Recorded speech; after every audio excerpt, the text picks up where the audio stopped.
मंचावरती उपस्थित सर्व नेतेगण, निमंत्रित उपस्थित बंधूंनो आणि भगिनींनो,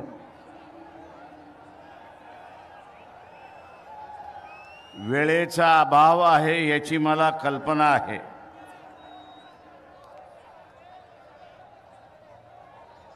इथे ज्या परिस्थितीमध्ये आपण उभे आहोत, संविधान आज आहे आणि म्हणून आपण आज सारा संविधानाचा सन्मान करत आहोत। पण जी गती चाललेली आहे, त्या गतीतून इथला असणारा संविधान राहील याची काहीच गॅरंटी देता येत नाही, हे लक्षात घ्या।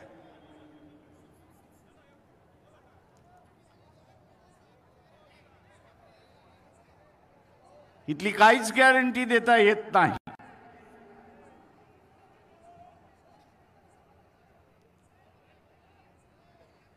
आणि म्हणून इथला बहुजनवादी, फुले शाहू आंबेडकरवादी हा स्वतःला संविधानवादी म्हणतो। आज त्याच्यावरती जबाबदारी आलेली आहे की त्यांनी या संविधानाच्या संदर्भात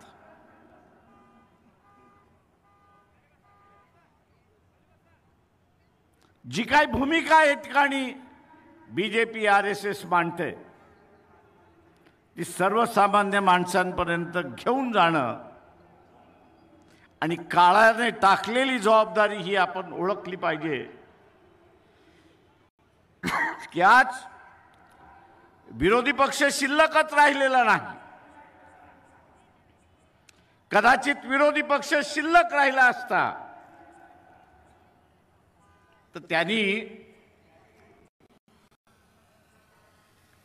नकली प्रश्न उपस्थित केले नसते, तर त्यांनी असली प्रश्नाला हात घातला असता, हे लक्षात घ्या।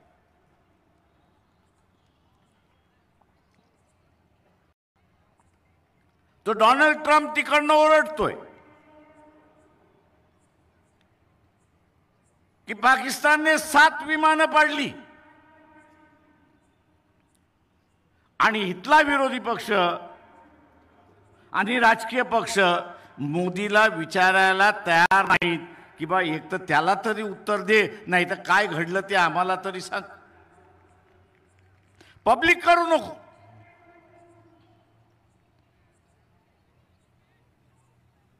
पण जे मान्यता प्राप्त राजकीय पक्ष जे आहेत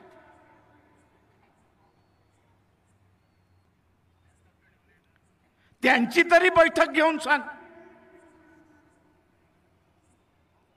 धर्माचं राजकारण चाललं, आम्ही इथल्या कुठल्या धर्माच्या विरोधात नाही, इथल्या कुठल्या जातीच्या विरोधात नाही,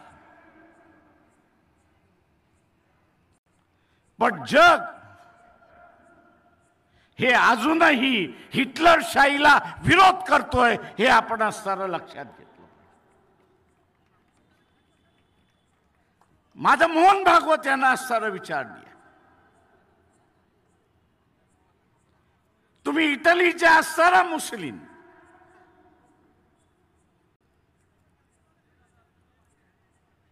हिटलरला तुम्ही भेटून आलात की नाही 30 साली, हे असताना सांगा। हे तुमचे आदर्श आहेत की नाही याचं असताना सांगा।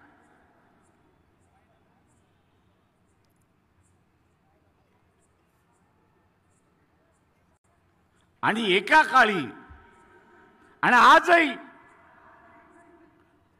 बैठकांमध्ये हिटलर आणि मुसोलिनी हा आमचा असणारा हिरो आहे म्हणून म्हटलं जातं। दुसऱ्या महायुद्धाचा जनक होते तर हिटलर होता आणि मुसोलिनी होता, अशी परिस्थिती।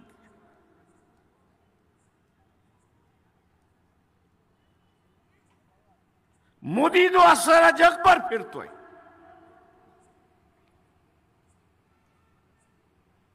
आणि जे भारतीय बसलेले आहेत इतर देशांमध्ये त्यांच्या सभा घेतोय.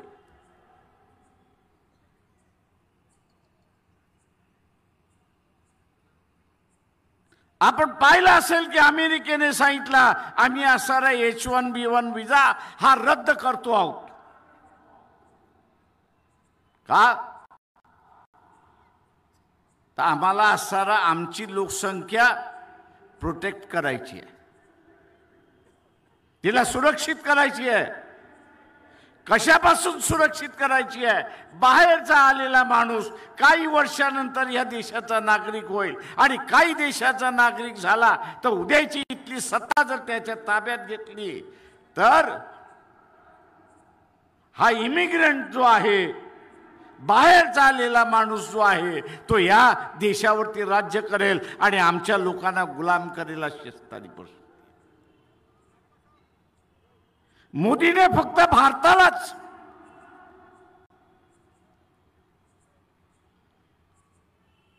नुकसान पोचवलेलं नाही, भारतालाच नुकसान पोचवलेलं नाही, तर त्यांनी जे भारतीय इतर देशामध्ये राहिलेले आहेत त्यांना त्या देशातून हकालपट्टी करण्याची परिस्थिती आणून त्या ठिकाणी ठेवली.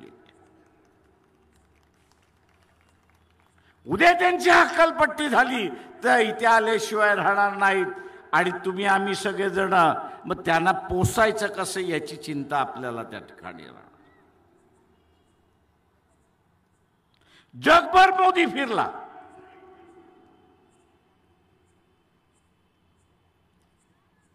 रशियाचं कच्चं तेल मोदी जगभर अंबानी मार्फत विकत राहिला, रिलायन्स मार्फत विकत राहिला.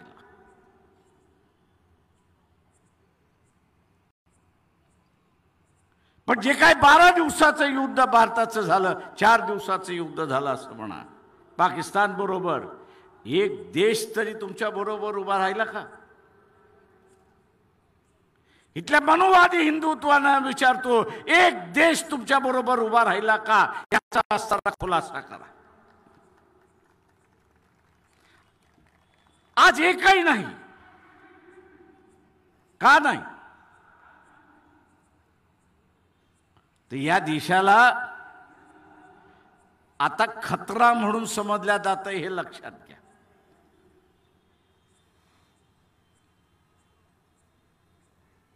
या देशाचे जे राजकारण करतात आहेत, सत्तेमध्ये आहेत, RSS BJP आहे, त्यांना असणारा जग आता खतरा म्हणून समजायला लागलेला आहे.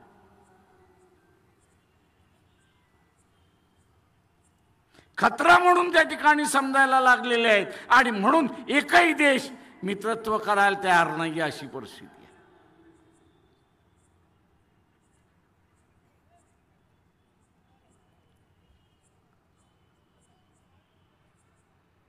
जगभरात मित्र नाही अशी असणारी परिस्थिती. आणि आर्मी चीफ एका बाजूला म्हणतोय की 3 महिन्यामध्ये या ठिकाणी युद्धाचे दुसरं आपल्याला तोंड द्यावं लागेल.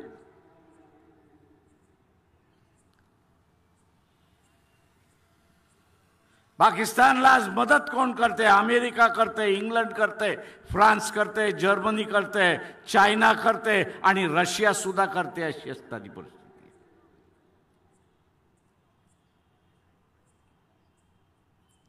कारण का रशियाला स्वतःचं युद्ध जिंकायचं असेल तर चायनावरती अवलंबून राहावं लागतं, आणि चायनाला अरुणाचल प्रदेश हा आपला प्रदेश आहे म्हणून सिद्ध करून घ्यायचंय आणि भाग घ्यायचा आहे. आज इथे धर्माची भांडणं चालली आहेत, जातीची भांडणं लावायचं चाललेलं आहे.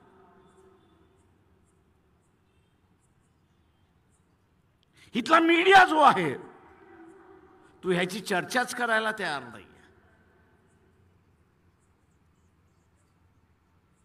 त्याच्यावरती बोलायला तयार नाहीये.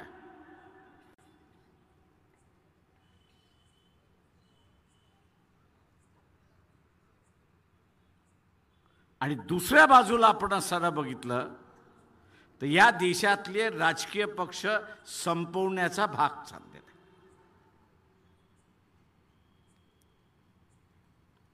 विडाच उचललेला आहे.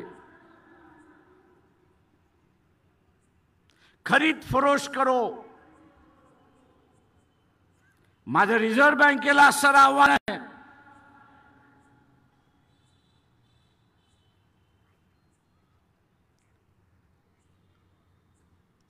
की मोदीने असं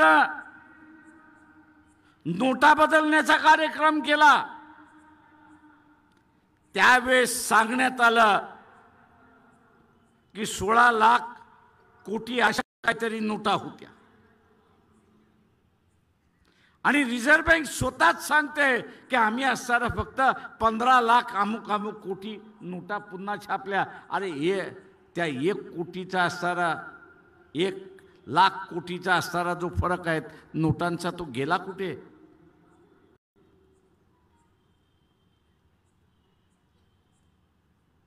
दुर्दैवाने मी म्हणेन की या देशातल्या विचारवंताबद्दल बाबासाहेबांनी जे त्यावेळेस म्हटलं होतं ते आज खरं व्हायला लागलं. तो म्हटला इथला इंटेलेक्च्युअल क्लास आहे, इथला विचारवंताचा वर्ग आहे. पण बाबासाहेब म्हणाले होते दुर्दैव आहे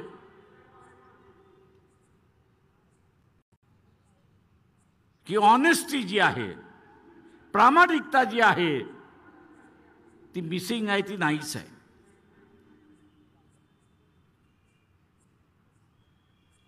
ती त्याच्या स्वतःशी सुद्धा इमानदार नाही अशी असणारी परिस्थिती.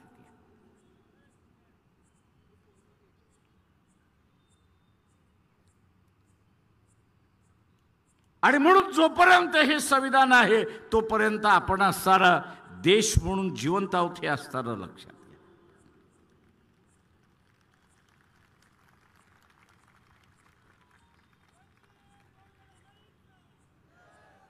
एका स्कॉटलंडच्या असणाऱ्या सभासदाचा असणारा पार्लमेंटमधल्या सभासदाचा असणारा उदाहरण देऊन बाबासाहेब असं म्हणाले होते की तुमची इच्छा असेल की आमच्यावरती राज्य करावं.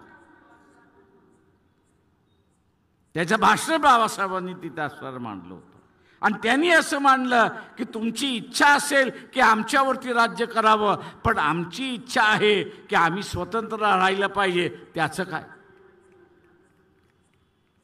तो म्हटला संघर्षाशिवाय दुसरा मार्ग नाही. काय का तुम्ही आमच्यावरती राज्य करायला बघाल आणि आम्ही स्वतंत्र राहिलं पाहिजे याच्यासाठी आम्ही लढत राहणार. संघर्षाशिवाय दुसरा काहीच अर्थ नाही. ए मोहन भागवत, आव्हान करतो तुला की जे संविधान बदलतोयस ते म्हणतोयस, जे संविधान बदलतोयस ते म्हणतोयस, 15 दिवसामध्ये तुम्ही दाखल केलेलं असणारं संविधान या देशामध्ये चर्चेला सुरुवात करा. बाबासाहेबांनी लिहिलंय म्हणून आम्ही म्हणत नाही.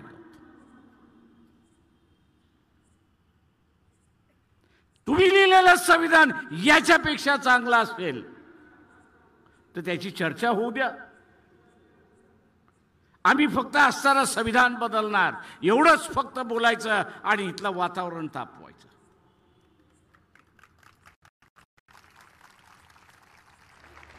आम्ही संविधान बदलणार एवढंच म्हणायचं आणि वातावरण तापवायचं.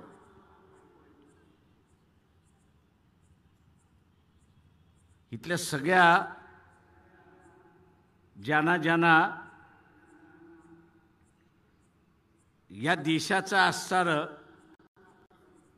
सेक्युलरिझम संपवायचं आहे, निधर्मीवाद संपवायचा आहे आणि धार्मिक वाद बसवायचा आहे, त्यांना माझं असणारं सांगणं आहे आपल्याबरोबर पाकिस्तानलाही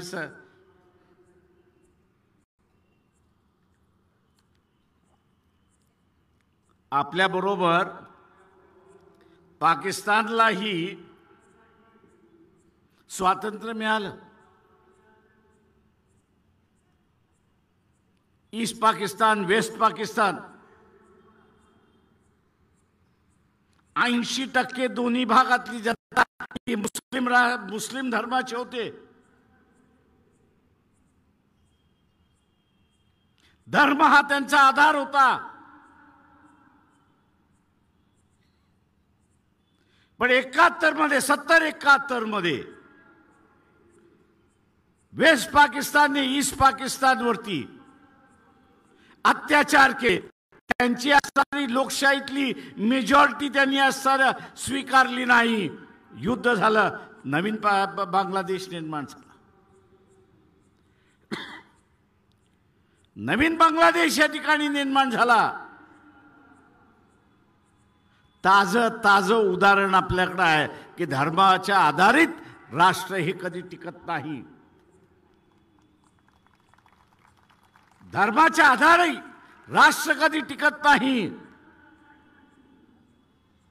राष्ट्र हे टिकतं समतेच्या जोरावरती. राष्ट्र हे टिकतं स्वातंत्र्याच्या जोरावरती. राष्ट्र हे टिकतं बंधुत्वाच्या जोरावरती, सन्मानाच्या जोरावरती. धर्मावरती टिकलेलं नाही. आणि म्हणून चॅलेंज आहे की आणा तुमची संविधान जे लिहिलं असेल ते खुलेआम त्याची असणारी चर्चा करू. ते आणू शकत नसाल, ते आणू शकत नसाल तर या देशाच्या विघटनेला तरी खातपाणी घालू नका, एवढी माझी विनंती आहे.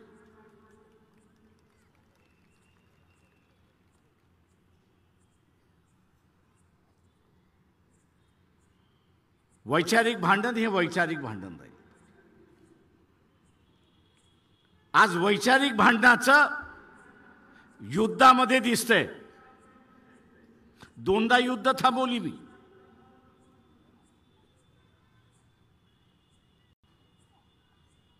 एक युद्ध ओबीसी आणि मराठ्यांमधला कोविडच्या अगोदरचं.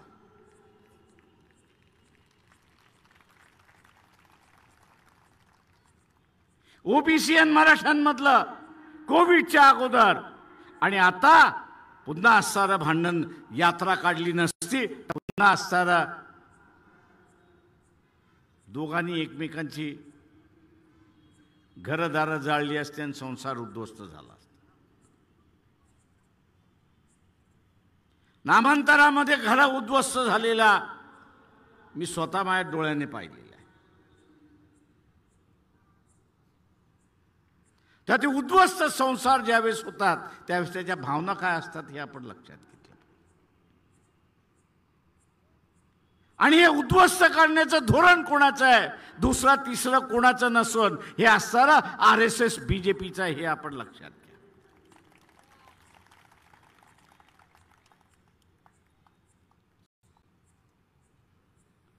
आणि म्हणून आम्ही असणारं इथं आव्हान करतोय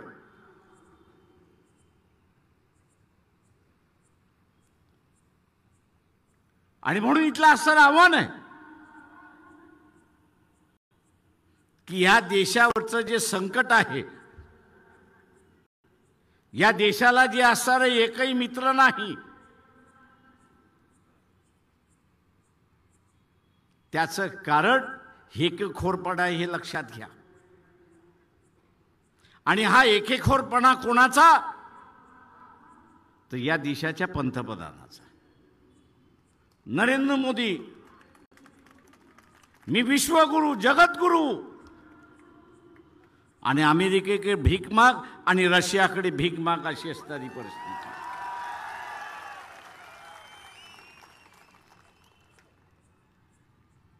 आणि ते मग म्हणतात ठीक आहे इतर वेळेस तू हो जगद्गुरु, विश्वगुरु, युद्धाच्या वेळेस तू आमच्याकडेच येशील ना.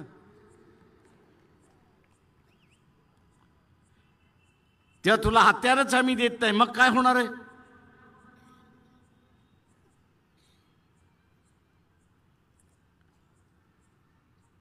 इथल्या असणाऱ्या सनातनवाल्यांना विचारतो, उद्याचं युद्ध झालं आणि अमेरिका असेल, इंग्लंड असेल, फ्रान्स असेल, जर्मनी असेल, रशिया असेल, चायना असेल, हे जर पाकिस्तानला हत्यार देणार असेल तर तुम्ही टिकणार आहात का?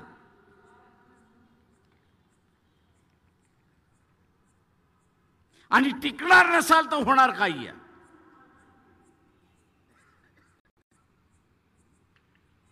ज्याची चर्चा या ठिकाणी केली जात नाही ती म्हणजे भारत हा जगातला सगळ्यात मोठा मार्केट आहे, हे लक्षात घ्या. बाजारपेठ आहे. आणि या बाजारपेठेवरती सगळ्यांचा असणारा डोळा आहे.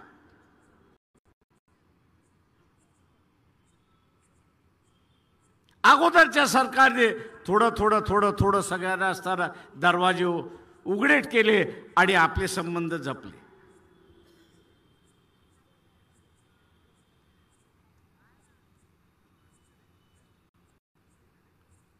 आत्ताच्या असणाऱ्या परिस्थितीमध्ये बाजारपेठ कोणाला नको आहे?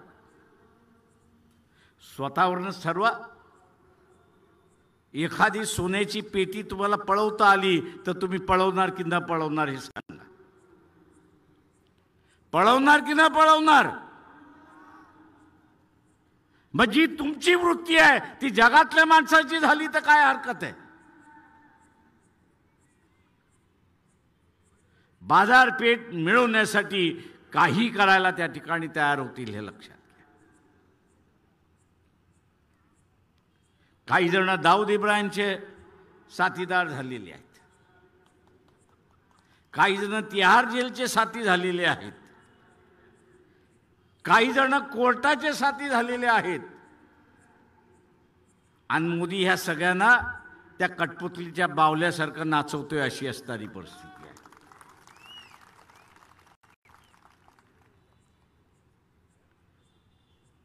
काही दिवस हा तमाशा व्यवस्थित चालला, पण आता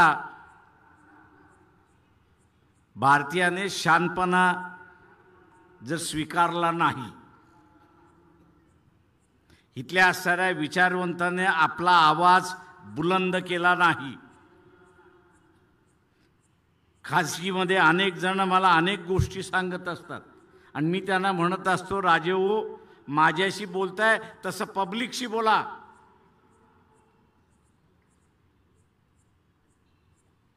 ते म्हणतात कसं काय प्रकाशराव पब्लिकशी बोलायचं? बसलेला आहे ना. म्हटलं कोण? म्हटलं नरेंद्र मोदी. ते म्हणतात, म्हटलं नरेंद्र मोदी ह्या देशाचा नोकर आहे, हे पहिल्यांदा लक्षात घ्या. तो आहे प्राईम मिनिस्टर. तो जगासाठी भारताचा प्राईम मिनिस्टर आहे आणि ते आम्ही मानतो. पण ह्या देशाच्या नागरिकासाठी तो एक नोकर आहे, हे असताना लक्षात घ्या. सत्ता ही खऱ्या तुमच्या हातामध्ये आहे. सत्ता ही सर्वसामान्य माणसाच्या हातामध्ये आहे. पण तोच जर चिरीमरीमध्ये विकत गेला, जुनी म्हण होती राजा तशी प्रजा. आता फक्त उलट झालेलं आहे.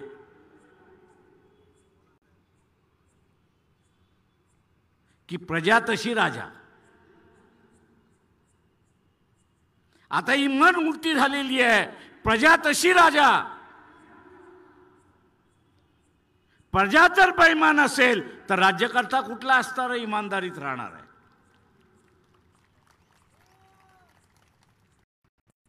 प्रजा जर बेईमान असेल तर राजा कुठे इमानदार राहणार आहे? त्याच्याही अंगात येते. तसं नरेंद्र मोदीच्या अंगात येले आणि तो म्हणतो डोनाल्ड ट्रम्प कोण, तो म्हणतो पुटिन कोण, तो अमुक म्हणतो कोण. आता डिसेंबरला त्यांनी असणारा पुटिनला बोलवलंय, 5 तारखेला येईल आणि आम्हाला हे हत्यार दे, ते हत्यार दे, ते हत्यार दे, असं रडत रडत त्या ठिकाणी बसणार.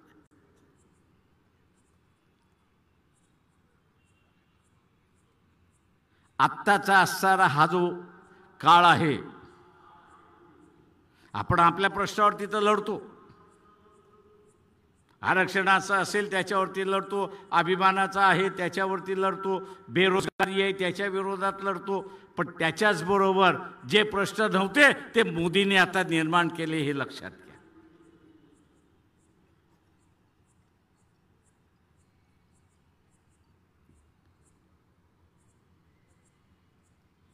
मोदींनी निर्माण केले हे आपण सरळ लक्षात घ्या. पहिल्यांदा मी असं म्हणालो, या देशाच्या लोकशाहीने लोकांना प्रगती केलं की न केलं. आता ते म्हणतात आहेत की शिक्षण व्यवस्था खराब होती. अरे नालायकांनो, याच शिक्षण व्यवस्थेने तुम्ही अमेरिकेला पोचलात ना, याच डिग्री घेऊन तुम्ही पोचलात ना. आणि ज्या डिग्री घेऊन तुम्ही पोचलात त्यालाच तुम्ही आता असं म्हणायला लागलात की ही खराब आहे, आम्हाला असं पुन्हा गोकुळ व्यवस्था आणायची आहे. पण ती आम्ही मान्य करू तेव्हा ना.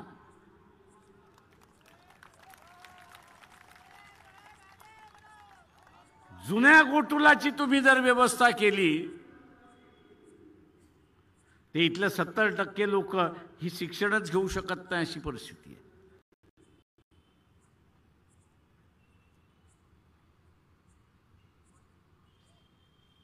आणि म्हणून माझं आव्हान आहे आपल्या सगळ्यांना,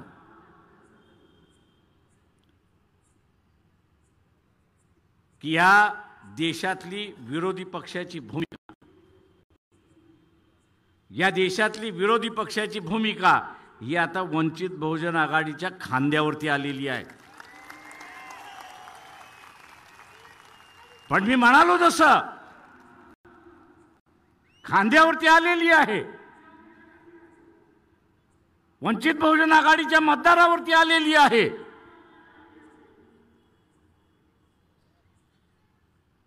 पण या मतदाराचं चारित्र्य कसं राहणार, या मतदाराचं चारित्र्य कसं राहणार. तो स्वतःचा कबाब शबाब आणि महात्मा गांधी खाणार की इलेक्शन मधला कबाब शबाब आणि महात्मा गांधीवरती जगणार, हे त्याच्यावरती ठरवेल की की देशामध्ये वंचित बहुजन आघाडी ही विरोधी पक्षाची भूमिका बजावणार नाही. पक्षाचा कार्यकर्ता सक्षम आहे,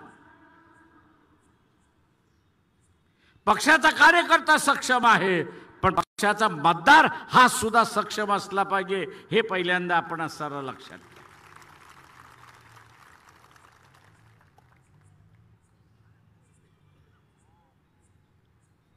पक्षाचा मतदार हा सुद्धा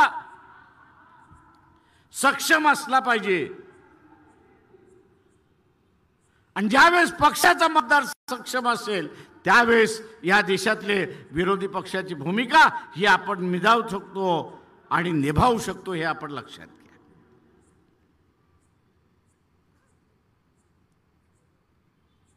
माझं आव्हान आहे आपल्या सगळ्यांना,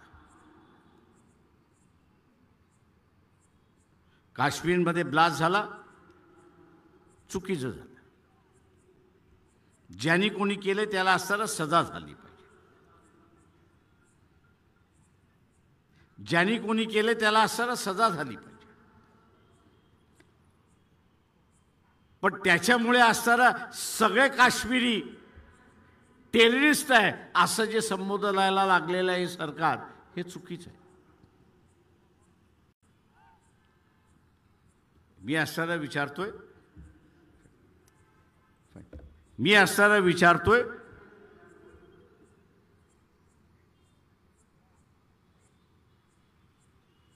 मालेगावचा ब्लास्ट, याच्यामध्ये कुठल्या संघटनेचं नाव होतं, कुठल्या व्यक्तींचं नाव होतं. म्हणजे व्यक्ती ज्या समाजाच्या होत्या तो अख्खा समाज तुम्ही असताना म्हणणार आहे की टेररिस्ट आहे.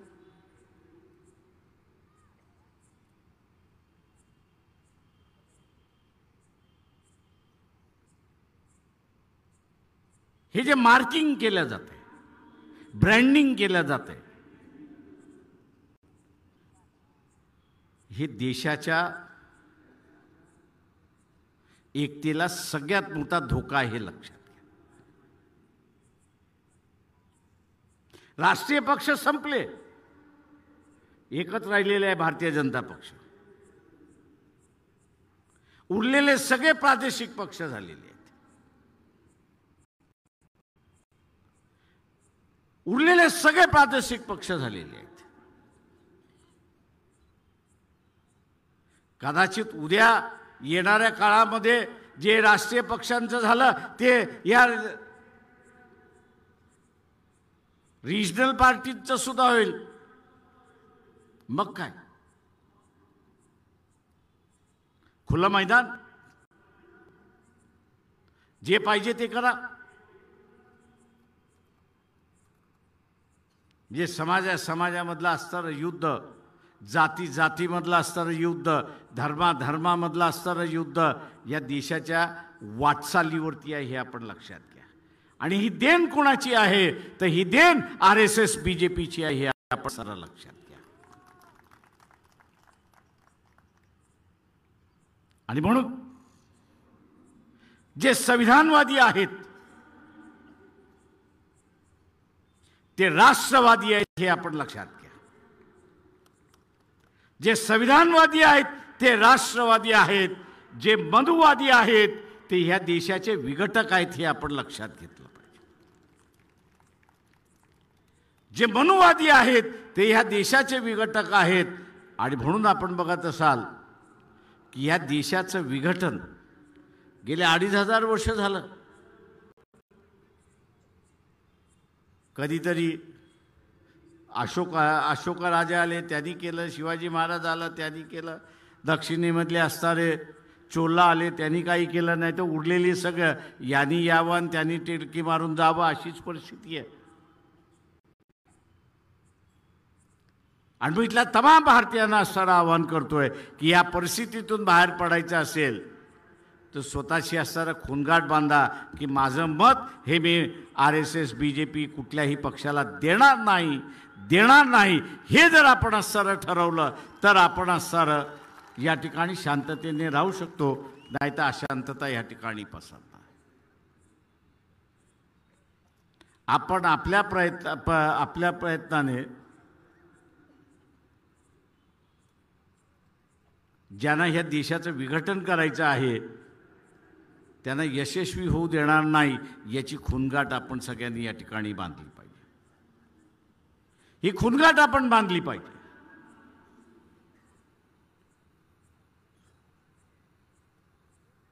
RSS म्हणतं की आम्ही असं ब्रिटिशांच्या अगोदर आला सर. या देशाचं स्वातंत्र्य मिळालं, राज्यघटना आली. या राज्यघटनेमध्ये लिहिण्यात आलं की कोणालाही संघटन स्थापन करण्याचा अधिकार आहे, पण तो करत असताना त्यांनी कुठल्या तरी असणाऱ्या नियमाखाली स्वतःला रजिस्टर करून घेतलं पाहिजे. आमचा सवाल आहे RSSला की तुम्ही स्वतःला रजिस्टर का करून घेत नाही? साधं गणपतीचं मंडळ आणि उत्सव स्थापन करायचा असेल तर तिथली सगळी माणसं उठतात आणि चॅरिटी कमिशनरच्या ऑफिसमध्ये जाऊन तिथला फॉर्म भरतात, टेम्पररी रजिस्ट्रेशन घेतात. कशासाठी?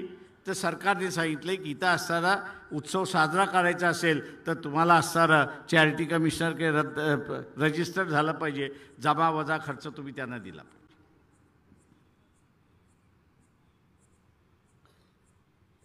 मोहन भागवत, तुम्ही सांगा की तुम्ही रजिस्टर का स्वतःला करत नाही? इथल्या कायद्यासमोर तुम्ही झुकत का नाही? तुम्ही का हे दाखवताय की कायदा आमच्यापेक्षा मोठा आहे? हे आम्ही मोडून काढल्याशिवाय राहणार नाही. औरंगाबादच्या कोर्टामध्ये यांच्या विरोधात पुन्हा केस दाखल झालेली आहे की तुम्ही रजिस्टर का केलं नाहीत एवढं सांगा म्हणून.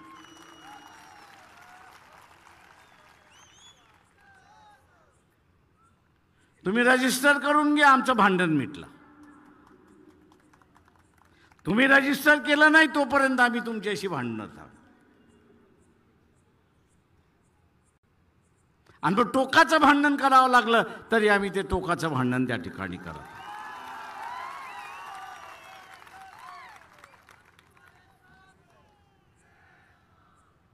त्या औरंगाबादचे पोलीस आता असणारं मला घाबरतात. का मी त्यांना असणारं म्हटलं की याच्यामध्ये तुमची साक्षी मी घेणार, तुम्ही असणारा जी संघटना रजिस्टर्ड नाही त्याला पोलीस प्रोटेक्शन कसं दिलं तेवढं सांगा. तुम्ही पोलीस प्रोटेक्शन कसं दिलं तेवढं सांगा. आणि म्हणून माझं आव्हान आहे आपल्या सगळ्यांना की एक जबाबदारी आपल्यापुढे येऊन पडलेली आहे आणि ती जबाबदारी पार पाडायची असेल तर आज जी उपस्थिती आपण आज शिवाजी पार्क मैदानामध्ये दाखवलेली आहे तीच उपस्थिती आपली जे इलेक्शन चाललेलं आहे त्याच्या मतपेटीमध्ये सुद्धा दिसलं पाहिजे हे लक्षात घ्या. सभेतून आपण एक सुरुवात केली पण तिला संपवायची असेल तर ती मतपेटीतून संपते हे असणारा लक्षात घ्या. कारण का मतपेटीतून असणारा इथला राजा तयार होतो हे लक्षात घ्या आणि तो राजा इथला राज्य करतो. आणि म्हणून मतपेटीतून सुद्धा आपलं मत बाहेर पडेल ही अपेक्षा बाळगतो आणि आपली रजा घेतो.